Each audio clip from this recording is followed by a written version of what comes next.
खुलुमबाय नोंथांमोनखौ बड' जब निउसआव बयखौबो बरायना लाग्रोनाय जाबाय। जोंहा डिसि अफिसनिफ्राय साख्रि ओंखारना फैदों लोगोफोर, नोंथांमोना बेनिखायनो भिडिअखौ जोबजासिम नाय।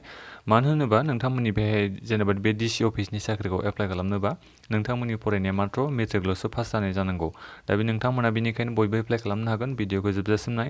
माब्रै एप्लाइ खालामनांगौ आं बिनि बागै खोन्थागोन आरो बेजों लोगोसे जोंहा मा डकुमेन्ट्सखौ होनो नांगोन एप्लाइ खालामनायाव आं बेखौबो नोंथांमोननो खोन्थाहरगोन।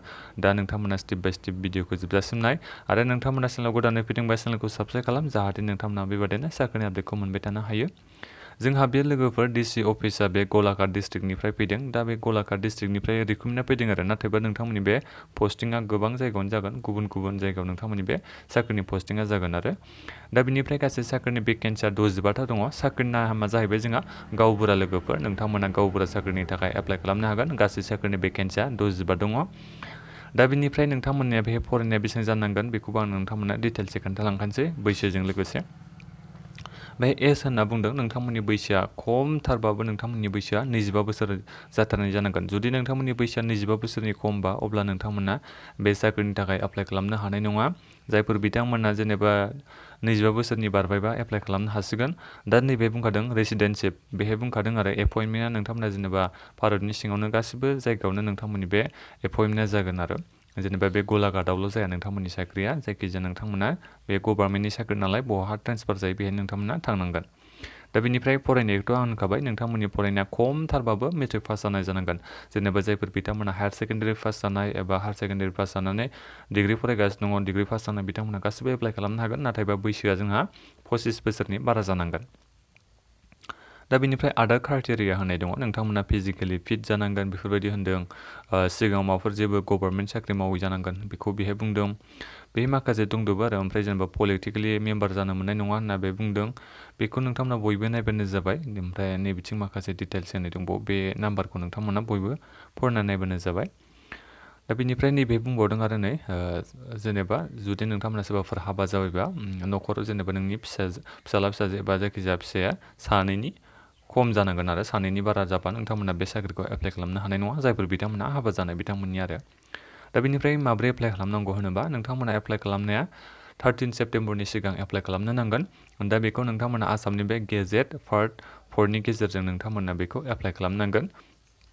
दा मा होनांगोन डकुमेन्ट्सआव बेखौ नोंथांमोननो खोन्थाखानि आङो।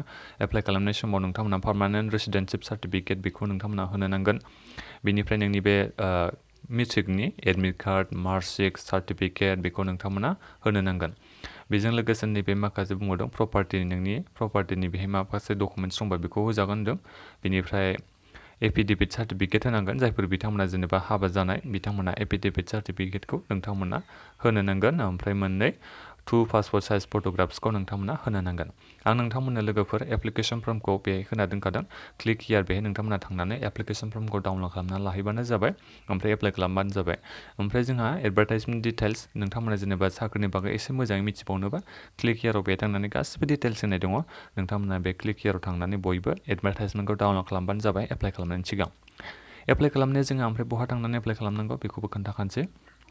नोंथांमोना नैबे डिपुटि कमिशनार गलाघाट बेहाय थांनानै नोंथांमोना बे एप्लिकेसन फर्मखौ साबमिट खालामहैनांगोन। गलाघाट डिस्ट्रिक्टनि डिपुटि कमिशनारनि अफिसाव नोंथांमोना थांनानै नैबे एप्लिकेसन फर्मखौ फिलआप खालामनानै ओमफ्राय आं मा डकुमेन्ट्स नांगौ होन्दों बेखौ लांफानानै नोंथांमोना साबमिट खालामहैनांगोन। दा नोंथांमोना भिडिअनि डिसक्रिपसनाव होनानै दोनखादों आं लिंकखौ चेक खालामबानो जाबाय। क्लिक हियार टु एप्लाइ बेहाय नोंथांमोना थांनांगोन।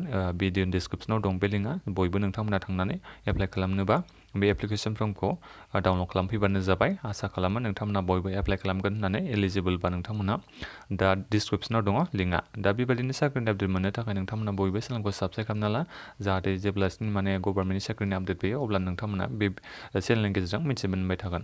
दा भिडिअ बेखिनियानोमोन। लोगोफोरनो बयनोबो भिडिअखौ शेयार खालामदो। माबाफोर सोंनांगौ दङबा नोंथांमोना भिडिअनि कमेन्ट बक्सआव कमेन्ट खालामबानो जाबाय।